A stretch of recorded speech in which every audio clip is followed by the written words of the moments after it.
The purpose of this video is to give you a quick overview of the basic use of SPSS. Right now we're looking at what's called the variable view.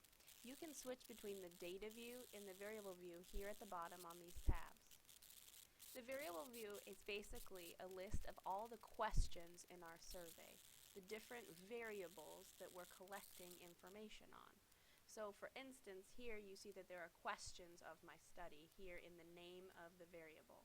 If you look over here to where there's label, and you can make this as big or as long as you want, you can see that these are the questions. So I take part in this PE class because PE is fun. That's this variable. So we have a little number that corresponds to probably the number on the test or the survey, and then we have some extended information on the label because you wouldn't want to have this whole label here as your variable name. And you'll understand that as you get more into SPSS. But basically, this is a quick way to identify what the variable is. And then in case someone else looked at this and said, what is Q4-1? Then they could look over here to the label and they would know exactly what it meant. Over here, we have values. So many of you are aware of a Likert scale. So the 1 to 5 rating, for instance, strongly disagree, disagree, neither disagree or disagree, or agree, strongly agree. Here the values show you that. So let's say this person who was looking at my data set didn't know.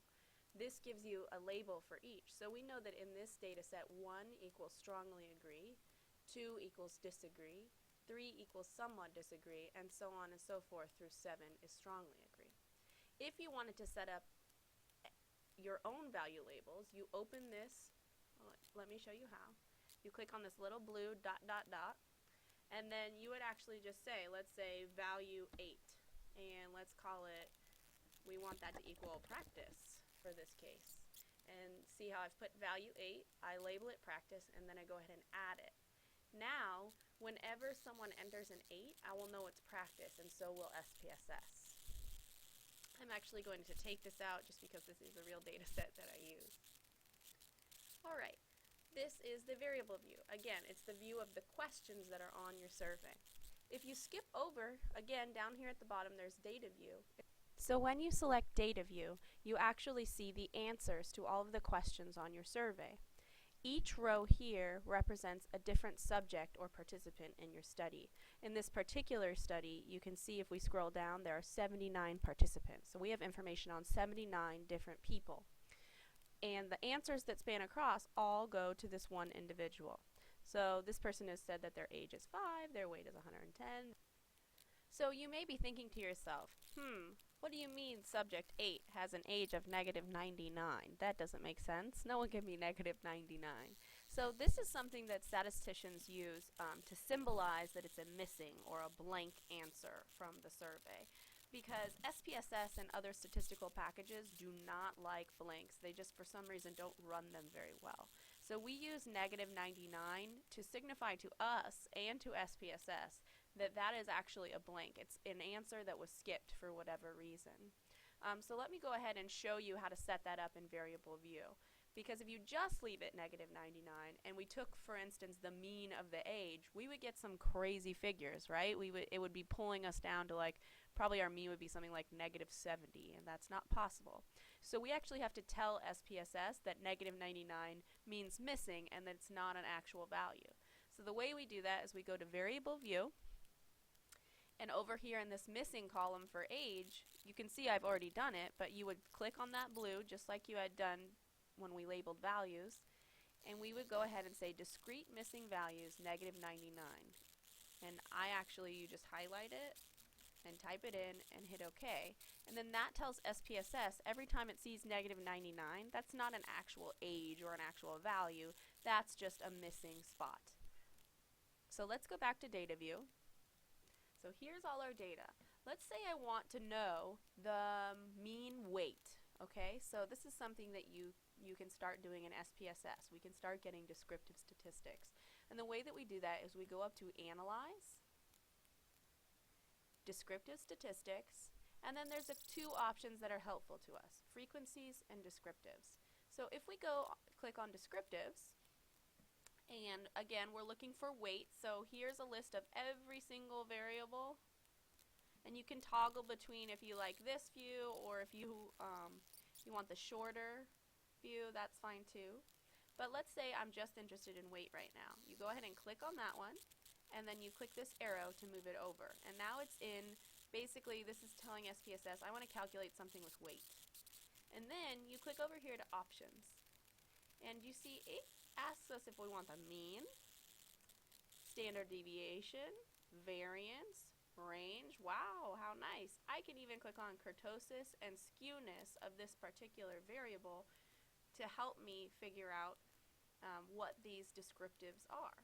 And then once I've clicked on everything I want, I can click continue. You don't need to do anything with Bootstrap or with style, so we're good to go, and let's just say OK.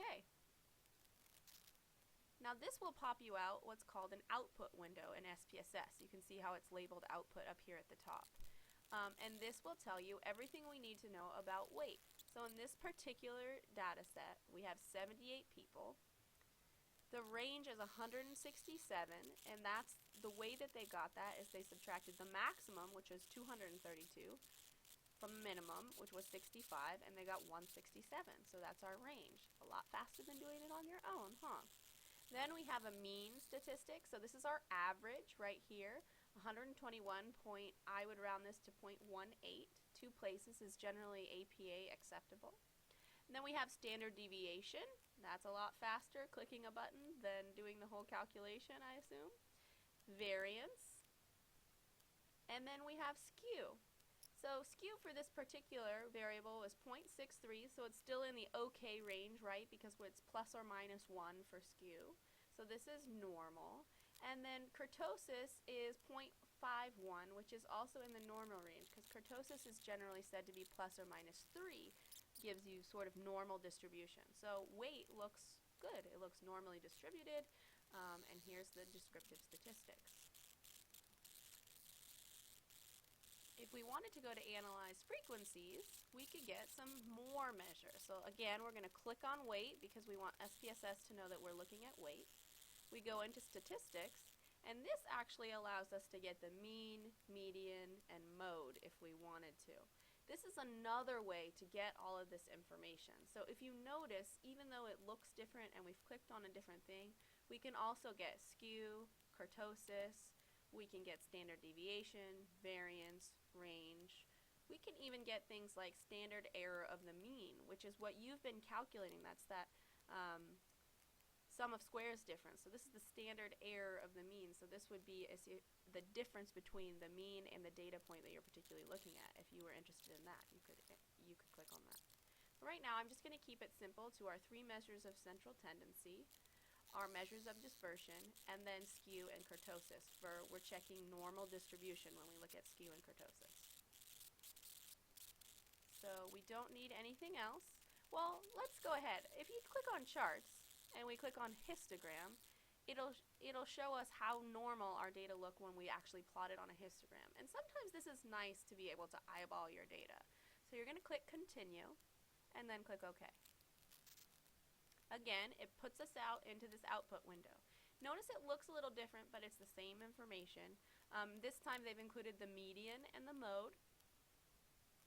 All the information is the same, though. They've calculated the same skew, the same kurtosis. Now, something with frequency is it gives you this frequency table, which tells you how many times a particular weight occurs. Now, this isn't particularly useful for us, but for some folks or different variables, you can really use a frequency table to kind of eyeball your data again. So I'm going to scroll down. Here is the histogram it puts out. So this is a normal curve. They just plop it on there for you. And then this is our actual data and how close it is to the normal curve. So you can see it generally follows this curve, except for this little crazy guy here. But so this is why our skew and our kurtosis are within those bounds of 1 or 3, because it's generally pretty normal data. So the histogram kind of backs up your interpretation of skew and kurtosis. So if you're ever unsure, you can click on charts and then click on histogram, and then this will give you sort of another way to interpret skew and kurtosis or normality. So this video is long enough. It's been 10 minutes. So I'm going to let you go with this, and I will post new SPSS videos frequently so we can sort of get on the same page about SPSS. I hope this was helpful to you. Thank you. Bye-bye.